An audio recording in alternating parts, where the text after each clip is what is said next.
नमस्कार दोस्तों। आज आपके सामने सुंदरम स्पीक्स हितेश विशेष द्वारा पुस्तक लिखित के नए अध्याय के साथ उपस्थित हूँ। आइए दोस्तों, इसको बड़े ध्यान से सुनते हैं। विधानिया पर और अधिक। आप में से प्रत्येक व्यक्ति के पास तीन प्रकार के शिक्षक हैं। हालांकि रूप में शिक्षक प्रकाश है और भौतिक रूप में शिक्षक प्रकाश का दूत है। आंतरिक रूप में शिक्षक गति है और जो प्रकाश में गति जोड़ता है। विधानिया आपकी यात्रा में शिक्षक या संरक्षक ऊर्जा है और आपके विकास में इसकी महत्वपूर्ण योगदान है, चाहे वो आत्मा स्तर पर हो या भौतिक स्तर पर। यह ऊर्जा भीतर के आधार की ओर ले जाती है। इसका उद्देश्य आपको आपके वास्तविक स्वरूप को विकसित करना है। यह आपके चम्मच से भोजन नहीं देता है और यह प्रश्नों के लिए कोई उत्तर उपलब्ध नहीं है। यह चाहता है कि आप अपने आंतरिक विधानिया में टैप करके अपने स्वयं के उत्तर खोजें। यह सबसे अधिक प्रेमपूर्ण, धैर्यवान और गैर निर्णयात्मक ऊर्जा है। फिर भी यह आपको सर्वेश लाने पर केंद्रित है। विकास के किसी चरण में आत्माएं दूसरों के लिए मार्गदर्शक प्रकाश बनने की भूमिका निभाती है। ऐसा इसलिए क्योंकि किसी का मार्गदर्शन करना आपको शाश्वत एक विद्यार्थी बनाता है। लेकिन उसमें से उससे पहले व्यक्ति को पुरुषार्थ की स्थिति में जाना होगा। एक विधानिया आपकी यात्रा में तीन रूपों में प्रकट होता है। एक स्वयं प्रकाश, दूसरा प्रकाश का अनुस्मारक और तीसरा भीतर का प्रकाश है। पहला विधानिया के तीन रूप। पहला आत्मा रूप में विधानिया। आत्मा रूप में विधानिया आपकी यात्रा में शिक्षक ऊर्जा का उच्चतम स्वरूप है। यह स्पष्टता का भंडार है और उस पाठ का सबसे शुरू अवतार है जिसे आप जीवन भर या जन्मों जन्मों में तलाशने की कोशिश कर रहे हैं। आप में से कई लोगों के लिए यह एक मूल आत्मा भी है जिसके आप अंश हैं। यह आपकी विकास यात्रा में आपका सबसे बड़ा साथी है। इस ऊर्जा की भूमिका आपके जीवन की पटकथा को रेखांकित करने में आत्मिक स्तर पर आपकी सहायता करना है। इस ऊर्जा के साथ आपकी सभी बातचीत आपके विकास के आसपास निर्मित होती है। यह आपका समर्थन करने के लिए होती है ताकि आप अपनी आवश्यकताओं के आधार पर एक जीवन स्क्रिप्ट बनाने में सक्षम होंगे।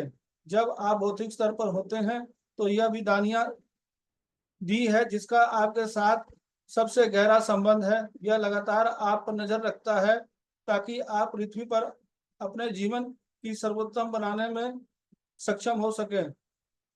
यह कभी भी आपकी पसंद में हस्तक्षेप नहीं करता है क्योंकि यह जानता है कि आपके भीतर एक सहज बुद्धि काम कर रही है। अब ऐसा लगता है कि जो शक्ति उसे चलाती है वह आप में भी दौड़ती है। बहुत भौतिक स्तर पर इस ऊर्जा के साथ आपका संबंध जो कम हो जाता है वो भ्रम का पर्दा है। भले ही आपको भौतिक स्तर पर भ्रम की लगाम के नीचे रखा गया है, यह हमेशा आपके सपनों, ध्यान और मौन क्षणों में आपसे जुड़ने की कोशिश करता है।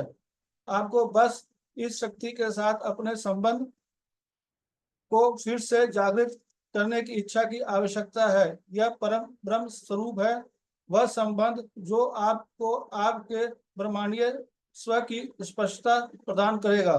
दूसरा, भौतिक स्तर में विधानिया। भौतिक स्तर पर विधानिया ब्रह्म दूतम है जो उच्च स्तर से संदेश वाहक है। यह मत सोचो कि एक संदेश वाहक विधानिया के आत्मा के रूप से कुछ भी कम है। तब यह ब्रह्म स्वरूप का प्रकट रूप है जो भौतिक स्तर पर एक दूत के रूप में जो आपके साथ है। यह भंडार से आने वाली स्पष्टता की किरण है जिसे आपकी आत्मा तलाश रही है।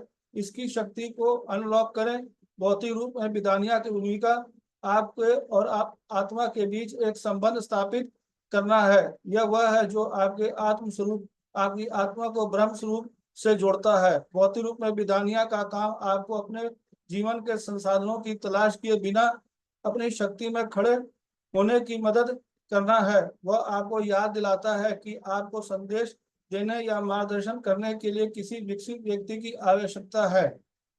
जब आप तैयार होते हैं तो सृष्टि का प्रत्येक परमाणु आपके मार्गदर्शन देने के लिए जीवंत हो जाता है। फिर आप जहां भी देखें संदेश निर्बाध रूप से दिखाई देने लगता है। तीसरा, आंतरिक रूप में विदानिया आपका आंतरिक विदानिया आत्मस्वरूप है। वह आत्मा जो भौतिक स्तर पर आप में निवास करती है। यह प्रकाश आपके अंदर व्यक्तिगत रूप से प्रकट होता है और यह इस पर निर्भर करता है कि आप अपने भौतिक रूप में कितना धारण कर सकते हैं। शरीर या भीतर एक स्थान है जहां विदानिया के अन्य सभी स्वरूप एक हो जाते हैं। यादें आंतरिक विदानिया तैयार नहीं है तो कोई भी भौतिक या आध्यात्मिक रूप मदद नहीं कर सकता। ज्ञान आपको विदानिया के अन्य दो रूपों में मिल सकता है, लेकिन उस ज्ञान को के बदलने का साहस आंतरिक विदानिया से आता है। मैं वो रूप हूँ जो आपको जागरूकता के साथ जीवन का अनुभव कराता है।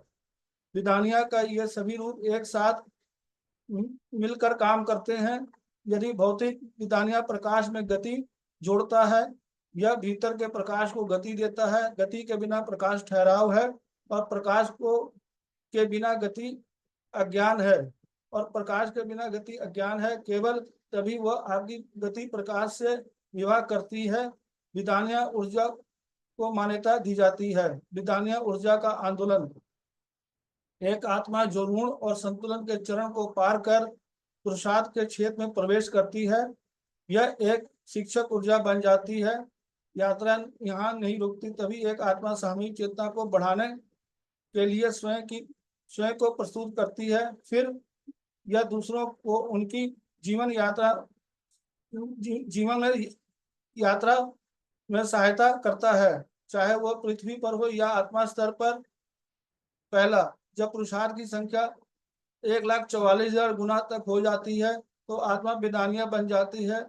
दूसरा, जब गिनती 1,44,000 से 1,44,000 से के बीच हो जाती, कई बार आत्मा 10 विदानिया बन जाती है। तीसरा, जब गिनती 1,44,000 से 14 लाख से 40,000 गुना के बीच होती है तो एक आत्मा शास्त्र विद्यार्थी बन जाती है।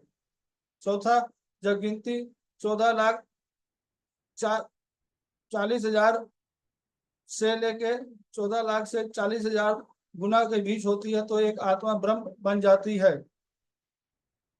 1,44,000 क्यों?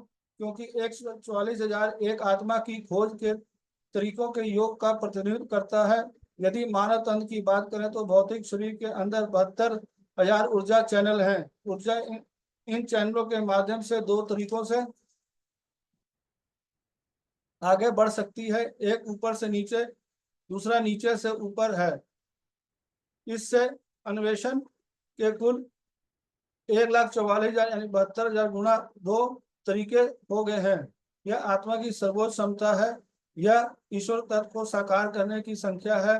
विदानिया यह है जिसने इसने कई तरीकों से विकास की खोज की है जो अन्य आत्माओं के तरीकों से कहीं अधिक है। उन्होंने किसी के अस्तित्व के बारे में गहराई से एहसास कराया, चाहे वो सूक्ष्म हो या स्थूल, वे सबसे अनुभवी होते हैं और यही कारण है वे दूसरों को मार्गदर्शन देने की स्थिति में होते हैं। प्रत्येक शिक्षक अपना माता पिता से कम पुरुषार्थ वाली कई आत्माओं के लिए माता पिता की तरह कार्य करती है। विद्यानुकोटि कई शास्त्र विद्याओं के लिए माता पिता की आत्मा के रूप में कार्य करता है और यह आगे भी कार्य करता है।